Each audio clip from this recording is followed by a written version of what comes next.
Economic divide, so in part rural, urban. What else? Hillary Clinton definitely is on the list. Emails, Russia, Facebook. Fear, immigration, fear, racism, electoral college, FBI, Lies. media, fake news, all kind of mixed together into one sort of brew. But I'm a numbers guy, and I looked in the numbers for an explanation, and I found one that I think you'll all find familiar. And you mentioned it with economy and jobs. We got rid of 4 million manufacturing jobs in the last number of years in this country. And where were those jobs primarily located? Michigan, Ohio, Pennsylvania, Wisconsin, Missouri, and 40,000 manufacturing jobs right here in Iowa. I have been to those towns, you have been to those towns, and after the manufacturing jobs dried up, the shopping district closed, people left, the school shrank, and that community has never recovered. I saw the same pattern play out in Missouri, Ohio, Michigan, Western Pennsylvania. This is why Donald Trump wins Iowa by 10 points, because people see that the economy is heading the wrong direction for many of us. And unfortunately, what happened to those manufacturing jobs is not stopping there. How many of you have noticed stores closing around where you live in this part of Iowa? And why are those stores closing? Maybe 10 years ago, you might have said Walmart. Walmart was like a tank that came to town and just started running over mom and pop retailers. But now, it's Amazon, like you just said. Amazon's more like a spaceship, hovering over everything, sucking up $20 billion in value every year. Just yesterday, I was at a mall whose flagship JCPenney store closed. And we know that these malls can go from cheery to eerie awfully quickly if you start losing some of the retail stores there. Most common job in the U.S. economy is retail clerk. The average retail clerk is a 39-year-old woman making between $8 and $12 an hour. So what is her next job going to be when the store or mall closes? And you joke McDonald's, right? But then you see the self-serve kiosks in the McDonald's too. How much did Amazon pay in taxes last year? $0. $0, that's right, Creston. So that is the math. $20 billion out, 30% of stores close, you get zero back. This is how you get this sensation that value is getting sucked out of your community, because it is. And it's not just the retail stores or the McDonald's. When you all call the customer service line of a big company and you get the bot or software on the other end, you probably do the same thing I do, which is you pound 000, say human, representative, human, until you get someone on the line, right? Raise your hand if that's what you do. Oh yeah, we all do that. That software is miserable. We're all like, a human works for this company somewhere, and I'm now going to find them. But in 2 or 3 short years, the software is going to sound like this. Hello, Andrew, how are you? What can I do for you? It'll be fast, seamless, efficient. You might not even know it's software that you're talking to. What will this mean for the 2.5 million Americans who work at call centers right now making $10 to $14 an hour? How many of you all know a truck driver here in Iowa? Most common job in 29 states. 3.5 million truckers. My friends in California are working on trucks that can drive themselves. They say they're 98% of the way there. A robot truck just transported 20 tons of butter from California to Pennsylvania 4 weeks ago with no human intervention. Why did they choose butter for this voyage? I have no idea. But if you were to Google robot butter truck, you will see the story pop up. And at the end of the route was a giant stack of pancakes, as far as the eye can see. I'm kidding about the pancakes. But everything else is true. Google robot butter truck. So what will these self-driving trucks mean? You guys can take a seat here. You guys can stand here. We got chairs for you, right? I like to stand there. You like to stand? That's cool. Keep it up. So what will self-driving trucks mean for the 3.5 million truck drivers in our communities, or the 7 million Americans who work at truck stops, motels, and diners that rely upon the truckers getting out and having a meal each day? How many of you have been to Iowa 80 in Davenport? Yeah, me too. They've got a mean buffet. Now they say that 5,000 people stop at Iowa 80 every day. How many people will stop there if the trucks no longer have joggers in the front? Well, more than 0, but less than 5,000, right? We might stop there, but the business would go down pretty quick. And that would happen not just at Iowa 80, but that would happen at truck stops around the country. We're in the midst of the greatest economic transformation in the history of our nation, what experts are calling the fourth industrial revolution. Chances are you've never heard a politician say the words fourth industrial revolution until just now. And I'm barely a politician. My wife can vouch for the fact that if she thought I was going to run for president when we were dating, she would have run the other direction. And certainly when I was growing up, the conversations in the Yang household were not, you're going to run for president someday. It was more like, you're terrible, clean your room. So I'm very much an accidental politician. I'm an entrepreneur who spent the last 7 years helping create jobs in the Midwest and the South. And unfortunately, I had this sinking feeling that my work was like pouring water into a bathtub that had a giant hole ripped in the bottom. And that for anything I was pouring in, water was rushing out. That water rushing out helps put Donald Trump in the White House. We're collectively confused by it. We blame immigrants for problems immigrants have next to nothing to do with. If you go to a factory in Michigan or Ohio, you do not find wall-to-wall immigrants doing work. What do you find? Wall-to-wall machines and robot arms doing work. Automation is responsible for the vast majority of this manufacturing job loss, and now it's going to speed up. Because technology is getting faster and smarter. Let's do a real train. Sorry. I thought this train yard was just for show. No. So technology is getting faster and smarter in a way that, frankly, we are not. Human beings stay more or less the same. I mean, I've got 2 kids who are 4 and 7. They're getting smarter. But the rest of us are not. You know, we're all pretty lucky just to stay about where we are. But the tech's just getting better and better. So I was unpacking all of this after Trump won. So imagine being an entrepreneur who literally got awards from the White House for creating jobs. I got to bring Evelyn to meet the president, so my in-laws were very excited about me for about a week. You're like, oh, she did all right. Check it out. So being that guy, and then realizing that it's not working, and that things are heading the other direction very, very quickly. So I went to Washington, D.C. to talk to our leaders. And I said, what are we going to do to help our people manage this economic transformation, this transition that we're in the midst of? And what do you think the folks in D.C. said to me when I asked, what are we going to do? So someone at, yeah, really. Someone at another event made that Scooby-Doo noise, like, ooh, oh. Yeah, so the answers I got were, number 1, we cannot talk about this. Number 2, we should study this further.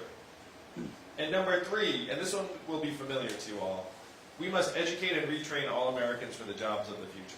How many of you have heard something like that from a political figure? And that sounds sort of okay, but I did the math and checked out the studies. Do you all want to guess how effective the government-funded retraining programs were for the manufacturing workers who lost their jobs in the Midwest? You know it's low because I'm anchoring you low right now. But you also know it's low because you know human beings. You know if hundreds of manufacturing workers lose their jobs, they don't all come outside and be like, I'm here for my coding retraining program. I'll be coding in no time. That's not the way human beings are. The success rates were between 0 and 15%. They're a total dud. The truth is almost half of the manufacturing workers who lost their jobs in the Midwest left the workforce and never worked again. Of that group, almost half filed for disability. You then saw surges in suicides and drug overdoses in those communities to the point where America's life expectancy has now declined for the last 3 years in a row. Do you know the last time America's life expectancy declined 3 years in a row? Great Depression's a great guess. Never is actually a pretty good guess too. But it did happen once before, 100 years ago, the Spanish flu of 1918, a global pandemic that killed millions. You have to go back that far because it's highly unusual for life expectancy to decline in a developed country. Ordinarily it goes up because we're getting richer, stronger, and healthier. But here in the U.S. it's gone down and then down and then down again. So when I said this to the folks in D.C., one of them said something that brought me here to you all here in Creston this morning. He said, Andrew, you're in the wrong town. No one here in D.C. will do anything about this. Because fundamentally, this is a town of followers, not leaders. And the only way we would do something about it is if you were to create a wave in other parts of the country and bring that wave crashing down on our heads. And I said, challenge accepted. I will be back in 2 years. So you may not know this, Creston, but this is the wave. I stand before you today, fifth in the polls and rising to be the Democratic nominee. We raised $16.5 million last quarter in increments of only $35 each. So my fans are almost as cheap as Bernie's. But there was no corporate PAC money. It's all just grassroots people trying to take our government back to work for us. Because who's it working for right now? Yeah, it's working for the Amazons, the drug companies, yeah, the Jeff Bezoses of the world. This is one reason why Donald Trump is our president today, is that he went around to people and said, hey, DC's not working. And he wasn't wrong. He said he wanted to drain the swamp. I want to do something a little bit different. I want to distribute the swamp. Now what does that mean? Why do we employ hundreds of thousands of workers in the most expensive city in the country? Why wouldn't we move some of those jobs to Michigan, Ohio, Iowa, Pennsylvania? You'd save billions of dollars immediately, and I would argue that those agencies would make better decisions because they live someplace normal among normal people, as opposed to in a DC bubble where they just talk to each other. So this is the campaign that can hopefully change what's been going on in DC for way too long. I'm for term limits for members of Congress. And Creston, I can actually get it passed, and here's how. All right, we agree that if you go to DC as a member of Congress, your job should be to do work on the people's behalf and then come home. It should not be to go there and be like, ooh, I like it here. Let me stay for as long as possible. Let me make a career out of this. So I will be your president a year from now. Thank you for that. I will then go to Congress and say, hey, we should have term limits of 12 years. After 12 years, you go home. But here's how you get it passed. You say current lawmakers are exempt. Do you think they'll pass that? Oh, they'll pass that. They'll be like, we do this for the people. Because they'll be exempt. They'll be like super legislators being like, I can stick around. But then eventually they'll lose, they'll get phased out, and we'll have a Congress that actually listens to us and responds to us. That's the beginning of how we start to rewrite the rules of our economy and our government to start working for us again. Now from the ground up, here in Creston, you're getting depleted, and it's particularly bad for the next generation. Raise your hand if you're a parent like me and Evelyn. If you're a parent, you had the sinking feeling that we're leaving our kids a future that is less stable, less secure, less prosperous than the lives that we have led as their parents. The reason we feel that way is because it's true. If you were born in the United States of America in the 1940s, there's a 93% chance you're going to do better than your parents. That's the American dream. That's what brought my family here. That's what we've all aspired to leave for our kids. But if you were born in the 1990s in the United States of America, you're down to a 50-50 shot, and it is declining fast. That is why we feel the way we do. That is how Donald Trump wins Iowa by almost 10 points. Is that people look up and say, I'm not excited about my kid's future. And it's not just climate change, which we know is bearing down on us, but it's also the fact that they're going to be on very, very unsteady economic footing. We've made education 2.5 times more expensive. It has not gotten 2.5 times better. The jobs certainly don't pay 2.5 times more. So this is why it feels like our kids are saddled with an uphill battle. The way we start to rebuild this is by doing something that actually invests in our people directly. Now, if you're here today and you've seen the ads, then you know I believe we should give every American adult $1,000 a month starting at age 18. Now, raise your hand if that seemed too good to be true, a gimmick, will not happen, or is unrealistic. Raise your hand. Go ahead. How do you do it? How do you do it? All right, here we go. So first, it's not my idea and it's not a new idea. Thomas Paine was for this at the founding of the country. He called it the citizen's dividend for all Americans.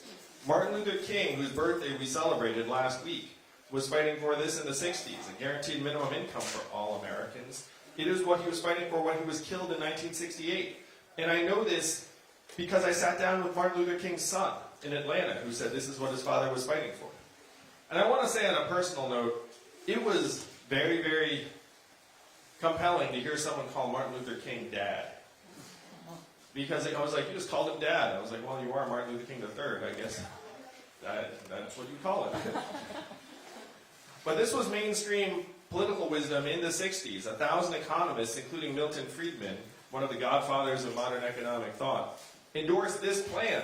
So mainstream, it passed the U.S. House of Representatives twice in 1971 under Richard Nixon. The Family Assistance Plan would have guaranteed an income floor for all American families. And then 11 years later, one state passed a dividend, where now everyone in that state gets between $1,000 and $2,000 a year, no questions asked. And what state is that? Alaska. And how does Alaska pay for it? Oil. And what is the oil of the 21st century? Data. Data, technology, AI, self-driving cars and trucks. A study just came out that said that our data is now worth more than oil. How many of you saw that study? How many of you got your data check in the mail last month? So if your data is now worth billions of dollars a year and you are not seeing a dime of it, where's all that money going? Amazon, Facebook, Google, Apple, and the trillion-dollar tech companies that are paying next to nothing back into our country. And I'm going to ask you all, whose fault is it that Amazon is paying zero in taxes? Is that their fault? That's right. Their job is to pay as little in taxes as possible, and it is our job to make sure they can't do it. Am I right, Creston? Our government has to be pretty asleep at the switch to look up and say, Amazon, sure, zero taxes, less than everyone here in this room. That makes no sense on the face of it. And this is what you all must change. If you reach up and say, we, the people of this country, you, here in Creston, should get our tiny, tiny fair share of every Amazon sale, every Google search, every Facebook ad, every robot truck mile, every data sale. We can put $1,000 a month into people's hands just like that. Particularly because when this money is in your hands, where will it actually go? How would it be spent? How much of it would stay right here in Iowa? Most of it. Not all of it. You might get your own Netflix password. But most of it would go to car repairs you're putting off, and daycare expenses, and Little League signups, and local nonprofits, and religious organizations, and maybe even Democratic Party dues. This is the trickle-up economy, from our people, our families, and our communities up. This would re-energize rural areas in particular that are getting sucked dry. And this would give our kids secure footing to move forward. This would give us the ability to look our children in the eyes and say, your country loves you, your country values you, your country will invest in you. Imagine that transformation for a high school senior, knowing that they're going to start getting $1,000 a month when they hit adulthood. We give them a financial literacy class the first semester of senior year so they kind of know what they're getting into. And then the second semester senior year, we send them to another part of the country for a month to live and work as an American exchange program, because they don't learn anything senior spring anyway, and we might as well give them a sense of what's going on someplace else. So this is a way we can actually energize the idea of citizenship to work for our kids. Make it so that they're actually excited about the future. If we don't make a dramatic move like this, this winner-take-all economy we're in the midst of is going to get more and more extreme. There are very, very limited ways to balance it out. And there are two aspects of it. And I got to say, most politicians really only talk about the first aspect. The first aspect is getting the Amazons of the world to pay their fair share. But then the second aspect is, what do you do with all that value? And I'm saying that value should go directly into your hands, your kids' hands, your family's hands. There is nothing our government can do that will improve your lives more than giving this money to you. You know best how to solve your problems. You know best what your community needs. You do not need someone from DC in particular somehow telling you that this is the way the money should be spent where you live. So those are the two big things we have to do to rebalance the economy to work for us. I'm not running for president because I dreamt about being president of the United States. My wife jokes that I'd make a crummy politician because I'm a below-average liar. I'm running for president because I have seen the future that lies ahead for our kids, and it is not something I'm willing to accept. They deserve better. We have to give them better. But I can't do that. Only you can do that here in Iowa by caucusing for a real future for our kids on February 3rd. So this is the vision that took someone, frankly, completely unknown to the American public a year ago. I've already outperformed and outlasted what, half a dozen or more senators, governors, members of Congress, because I'm talking about the real problems on the ground that we can see around us that got Trump elected, and I'm proposing real solutions that would actually help give our communities a way forward. Right now, you're getting messages all the time about how great things are. Anytime you turn on TV, right? It's like record profits, stock market prices, GDP, all at record highs. And you know somehow that that's out of line with your own experience. You're like, things do not seem great. Unemployment real low. Yes, and they also say record low unemployment. With the message being like, well, if you're struggling, it must be you. But Creston, as usual, you have it right. And the numbers are completely off. Record high corporate profits and GDP in this country, yes. But you know what else are at record highs in the United States of America right now? Suicides, depression, drug overdoses, mental illness, financial insecurity, student loan indebtedness. Very You know what? limited resources too for mentally ill. Yeah. Doctors are limited to this very limited. Yeah, you have primary care deserts here in Iowa and around the country. I never traveled so far for a doctor. Never traveled. You know what are at record lows in the United States of America right now? Starting a business for a young person, getting married, having kids. Things that you associate with a thriving society are all at record lows. But again, corporate profits are up. Yeah. If corporate profits are going up and your life expectancy is going down, which do you value? Which do you follow? You know which one DC follows. DC can't even see people in life expectancy anymore. DC is just like, ooh, money. It's like, oh, I'll just follow that. Washington, DC today is the richest city in our country. Think about that for a sec. What do they produce? None of us knows. But business is awfully good. So this is one reason why someone like Donald Trump is such a compelling figure to so many Americans, is because a lot of these things he's pointing out are true, and we know it. That's why we need to have someone in DC that does not owe the corporations a dime and will actually work to balance out the resources so that they come back to you here in Iowa. Instead of measuring our economy by economic, by the capital efficiency numbers, the stock market prices, we should be measuring them by how you are doing. How about health and life expectancy? Proportion of Americans who can retire in quality circumstances. Income and affordability. Mental health and freedom from substance abuse. Clean air and clean water. Childhood success rates. These are the real measurements of our country's progress, and as your president, I will modernize our economic measurements to these new measurements, and then I will present them to you every year at the State of the Union so you can know how we're doing. I'll be the first president to use a PowerPoint deck at the State of the Union. But you can't solve a problem if you don't know what the problem is. If you looked at the real measurements, you would see we're in a mental health crisis, we're in a wellness depression, we're certainly in a civic engagement depression. I know how bad the numbers are in terms of pointing out what we do because of my own family. My wife, Evelyn, is at home with our 2 boys most every day, one of whom is autistic. How much is her work valued at in our current economic measurements? 0. Evelyn gets a 0. Stay-at-home parents around the country, 0. How about caregivers taking care of ailing loved ones? 0. That's a 0 too. How about volunteers and activists trying to make the community better? 0. Coaches and mentors looking out for kids? 0. 95% of artists, unfortunately.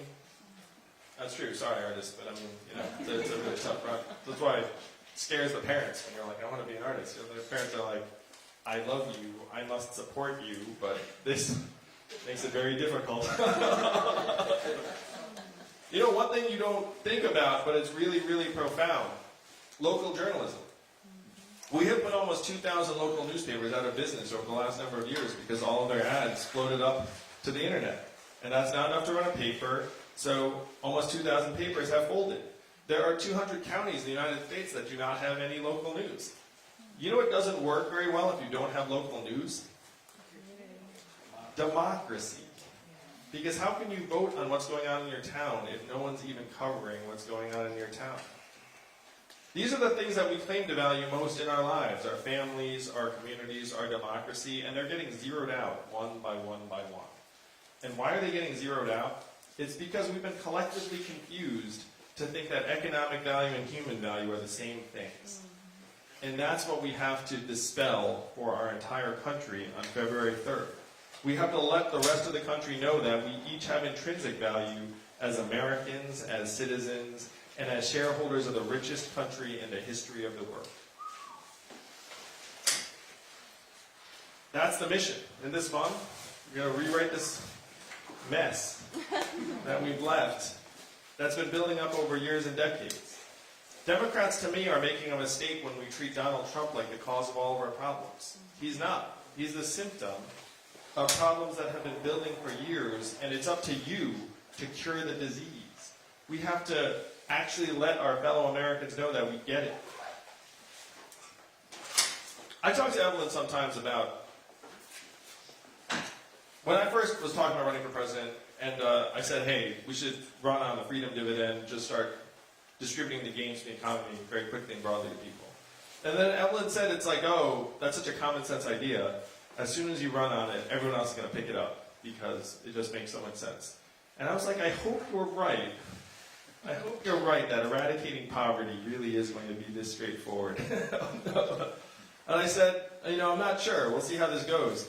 And what's fun is, as this campaign has gone on, you've seen many of the ideas that we're championing here in this campaign just gain more and more in prominence with each debate, each other candidate picking it up and running with it. But the fundamental message is that we have to disentangle economic value and human value. Because if you insist that the market is all-knowing, all-powerful, then you wind up with our leaders saying things like we should turn thousands of coal miners into coders, even though that makes no sense.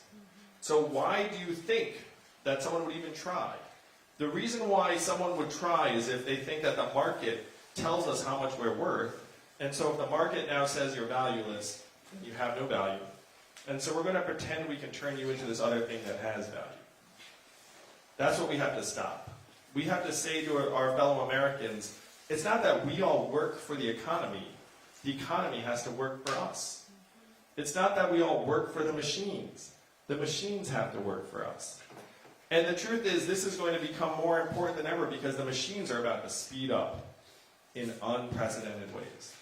I'm friends with some of the people who are creating artificial intelligence, and they tell me that if Americans knew what was coming down the pike, they would be very, very concerned. You know what they never say to me? I'm in the lab with artificial intelligence, and everything's going to be fine. That's not actually the way they finish that thought. I spoke to a group of 70 CEOs in New York City, and I asked them, how many of you are looking at replacing back office clerical workers with artificial intelligence and software? Guess how many hands went up out of 70? All of them. The truth is, you could fire any CEO who didn't have his hand up. It was generally guys. If I say his, it was like 67 guys and 3 women.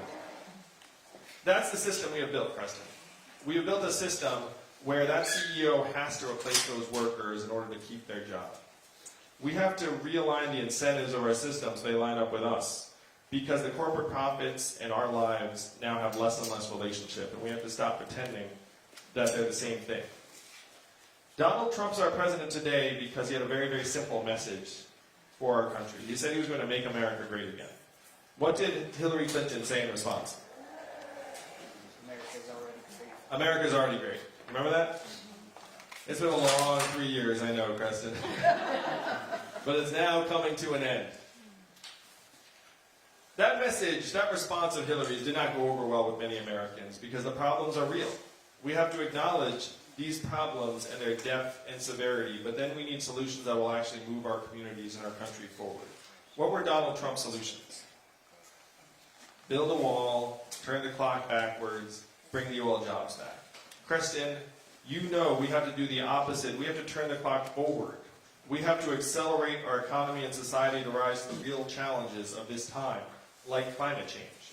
We have to evolve in the way we see ourselves and our work and our value.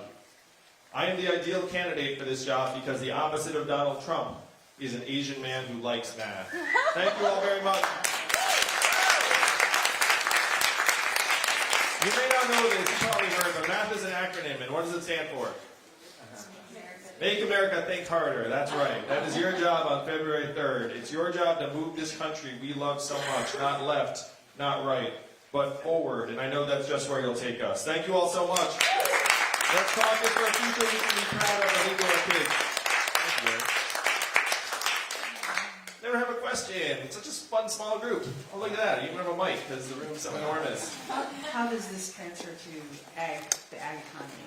Because that's what puts money still in these smaller ag communities is the farmers doing well.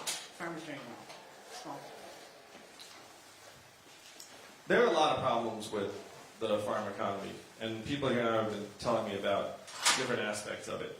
So I'm going to give like that big picture view of what happens in an economy where everyone's getting $1,000 a month, where there's just a lot more money flowing, and that includes to people's food choices.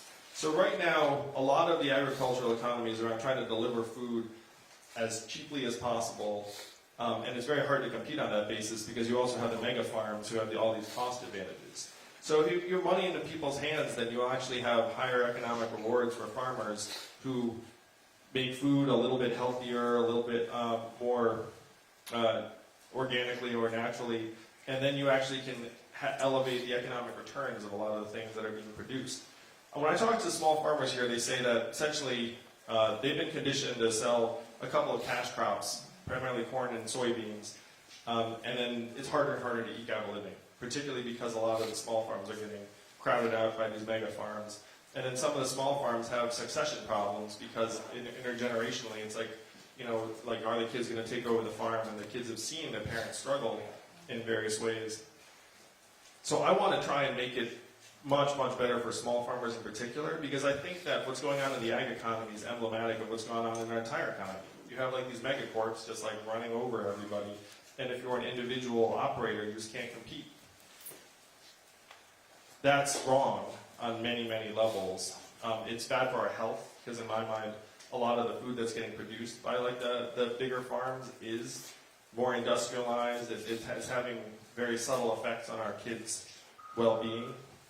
So I want to invest in more regenerative agriculture, let farmers have much more in the way of economic returns, so that if you invest in something other than corn and soybeans, you can actually have a viable future moving forward.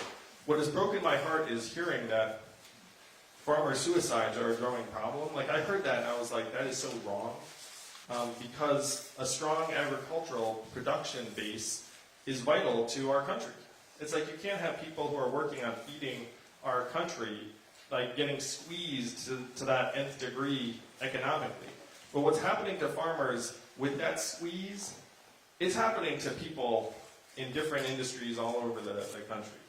Like that's what I want to roll back. I want to try and humanize the economy, and that would mean rewarding farmers who are trying to do the right thing.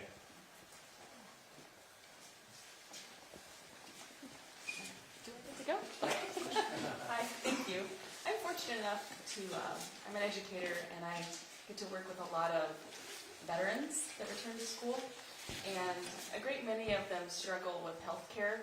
So I wanted to see what your thoughts are on improving that. One of my most favorite students has had to wait 4 to 5 months to get into the VA, and that concerns me. Well, congratulations on the work you do. Let's give her a round of applause. There are so many things I want to do for the vets. One of the things I've said is that military service doesn't end when you de-enlist. It ends the day you die, because we owe you such a profound debt. And I've talked to hundreds, thousands of veterans who struggle getting the care they need from the VA for a variety of reasons. And one of the things I said to the vets, and this is like an unfortunate emblem of why we're frustrated with our government. So number one, you want to put more resources into the VA. I'd much rather take care of our veterans than build an extra aircraft carrier, you know what I mean? We're spending $700 billion a year on our military-industrial complex. You need to take more of that and put it toward veterans' health. A couple of small things, but they could be very important. I'm for legalizing marijuana, in part because many veterans find it very, very useful for managing various conditions. I'm for also legalizing for veterans psilocybin mushrooms for the same reasons, where many of them struggle with PTSD, and they say that these are some of the only things that help them. But for the VA, there needs to be some accountability. So one of the things I've said is that if the VA can't get you proper treatment within a reasonable time frame, then the VA has to pay for you to get treatment someplace else, and then we actually dock some of that from the VA's budget ongoing and penalize the administrators. Because ordinarily, if you're a company and can't deliver services to your customers, you pay a price. One of the problems with our government is that if they drop the ball, nothing really happens. So you have to try and build in incentives for them to actually deliver services more effectively. And then if they can't do it, then the veteran should just be able to get services anywhere, and then we should be paying for it out of the VA's budget.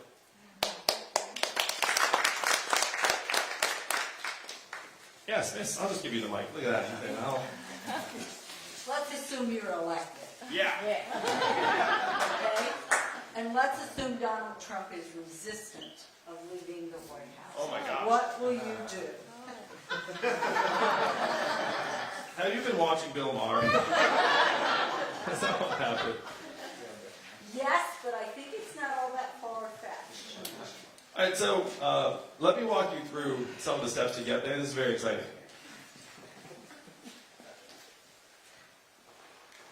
So let's say I win Iowa, February 3rd. Can you imagine those headlines? It'd be so much fun. You're like, what just happened? Andrew Yang wins Iowa, like global headlines, the rest of it. If we win Iowa, I guarantee you we'll win New Hampshire. Because we've had a lot of energy and support in New Hampshire. The third party of New Hampshire is libertarians. And libertarians love a lot of what I'm talking about here. So if you deliver Iowa, February 3rd, there's a very, very good chance I will be your next president. And some of the odds makers have already figured out that I'm the best opponent versus Donald Trump in the general election. One survey said that 18% of college Republicans would choose me over the president. Another survey said that 10% of Trump voters in New Hampshire would choose me over the president. And you know who's figured this out? The president. I am the only candidate in the field he has not tweeted about. And he hasn't done it in part because he knows I'm better at the internet than he is, but also a lot of his fans quite like me. And what are his most potent attacks? You're a corrupt DC politician. None of that stuff works on me. And we know he's worried because one of his senior advisors was quoted in a private event saying, if there's someone we're worried about, it's Yang. People who lay odds on the internet about head-to-head matchups between different candidates and Trump, I'm a heavy favorite. I'm like 3-2 to beat him. The next best candidate is even odds. So if I'm the nominee, we win. Really the biggest hurdle we need to cross is just winning Iowa. We win Iowa, I'll become the nominee, and then I'll beat Donald Trump. So then I'll be your president-elect, and then Donald Trump goes and says, oh, election's rigged, blah, blah, blah, blah, blah, and the rest of it. When push comes to shove, it's not really the president's choice as to whether to step down.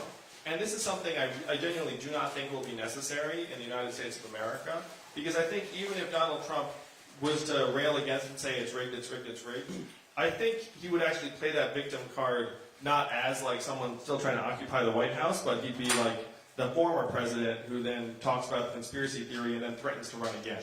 This is my personal take on it. But at the end of the day, it's not the president's choice to stay in the White House. It's whether or not he can literally rally all of the generals and military officers to actually back him up. And I don't believe that's going to happen at all. There are many, many people in the military who are not exactly excited about the president's leadership. And that if he loses a free and fair election, which he will, the generals are not going to like circle around the White House. The generals are going to be like, and it's time for the new commander-in-chief. So that's what I genuinely think will happen. After I'm your president, I believe I'll be able to pull the country together in a way that other candidates cannot as naturally, because this set of ideas I'm running on is traditionally bipartisan. The state that passed this dividend, Alaska, that's a deep red conservative state. It was passed by a Republican government. So I want you to play this out. I'm your president a year from now. Democrats are pumped because we beat Donald Trump. I say, hey, you know what we should do? Put money into people's hands. It's going to make children and families stronger, healthier, mentally healthier, give us all a new way forward. And then the Republicans in Congress will look up and say, wait a minute, am I against the dividend? This helps rural areas. This helps red states on the interior. Conservatives tend to hate bureaucracies making everyone's decisions for them. Conservatives do not tend to hate economic freedom in the hands of citizens. And I don't need 80% of Republicans to get on board. I just need 15 to 20%. Then you pass this dividend, and America has this very unfamiliar feeling of liking something the government did. Where I actually like, I quite like this. This money makes my life better. And then we can work on other things that we've traditionally agreed on, like infrastructure. Traditionally, Republicans have been very pro-infrastructure. I can't believe that Donald Trump didn't even deliver on this, because I thought he would just have put his name on the bridges and roads, you know what I mean? Be like, I'm going to build all sorts of stuff, Trump everything, Trump everything. I was willing to accept it, because we need the infrastructure so badly. But I can pull the country together after I'm president, because Republicans regard me as very objective, solutions-oriented, data-driven. I just did a Fox News interview this morning with Chris Wallace. Like, a lot of the Republicans see me as someone very, very reasonable they can work with. Time for one more question. This will be the last question. But yeah, I think. When you're president, what will your immigration policy be? Well, thank you for the question. First, I want to give you some background on me and my family. My parents met as immigrants from Taiwan in graduate school in California at UC Berkeley. My dad got his PhD in physics, and so as a kid, I thought that everyone's dad had a PhD. So I went around saying, what's your PhD in? What's your dad's PhD in? And then one day, one kid was like, this is what his PhD is in, and then I was like, oh no. So that was one immigrant experience. Well, my father got his PhD in physics and generated 69 U.S. patents for GE and IBM over his career, which it was a pretty big win for the United States, and it was a pretty big win for me and my family because I got to grow up here and live the American dream. So I think that there's a very powerful immigrant story that we need to say to folks that, look, immigrants make this country stronger, more dynamic. My father grew up on a peanut farm in Asia with no floor, and now his son is president. I think that's a very, very powerful story for the country and for the rest of the world. Now, in terms of immigration policy, there are a few different approaches you can have for the 12 million plus people who are here and undocumented. Number one, you can pretend you can deport 12 million people, even though that would collapse regional economies, separate families, like do all sorts of inhumane things. Like, it's a non-starter. Number two is our current status quo, which is everyone's in a gray area, no one knows who's who, and then we have problems when they get in a car accident, show up in the emergency room, like, there are all these problems that are associated with it. Number three, the reasonable approach that even Republicans like Marco Rubio championed at various points in time before they lost their political courage on it, is to have a path to citizenship where people who are here, that's long-term, if you do the right things, pay taxes, don't have any criminal records, then there's a light at the end of the tunnel for you, and then try and bring people into the shadows, and frankly, into the formal economy where we generate more taxable revenue. We need to enforce our southern border in particular.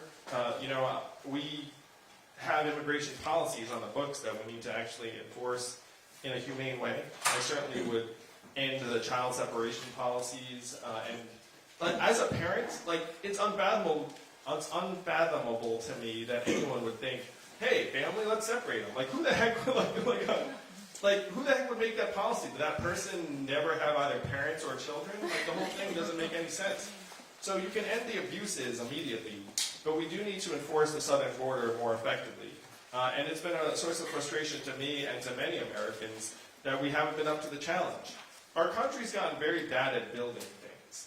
And building things at the southern border means building facilities and places where you can put families that are acceptable, that are not jail cells and that don't have inhumane conditions attached to them. Let's give it up for the next President of the United States, Andrew Yang. Thank you, Creston. Thank you. Let's make history together. We need you to talk to this campaign on February 3rd. Let's fight for a future we're actually excited about for our children. Thank you so much. Anyone want selfies? I'll stick around. We'll run around the train station. If you'd like a photograph or an autograph with Andrew,